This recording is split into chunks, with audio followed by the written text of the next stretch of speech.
ঘরের বউটা যদি ভালো হয় তাহলে একজন বেকার পুরুষও প্রতিষ্ঠিত হয়ে পড়ে, আর ঘরের বউটা যদি খারাপ হয় তাহলে একজন প্রতিষ্ঠিত পুরুষ মানুষও চোখের পলকে ধ্বংস হয়ে যেতে পারে।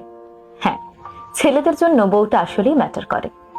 ঘরের বউটা যদি ভালো হয় তাহলে দেখবেন একজন বেকার পুরুষও ধীরে ধীরে সফলতার দিকে এগিয়ে যাচ্ছে।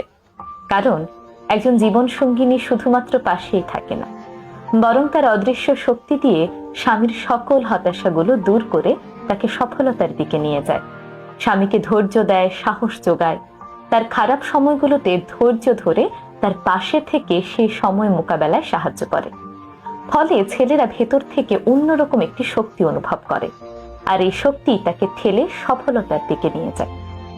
অপরদিকে ঘরের বউটি যদি চরিত্রের দিক থেকে খারাপ হয়, নেতিবাচক মনোভাবের হয়, তাহলে একজন প্রতিষ্ঠিত পুরুষও ভেতর থেকে ভেঙে পড়ে।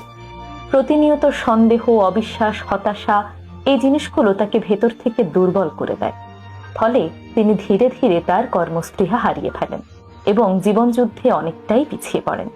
তাই ছেলেদের জীবনে স্ত্রী আসলেই ম্যাটার করে, কারণ স্ত্রী শুধু একজন সঙ্গীই নন, তার চলার পথে সাহসের উৎস কিংবা ধ্বংসের কারণ।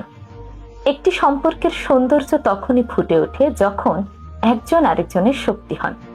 তাই বিয়ে শুধুমাত্র সামাজিক দায়িত্ব নয়, বিয়ে জীবনের সবচেয়ে গুরুত্বপূর্ণ সিদ্ধান্ত।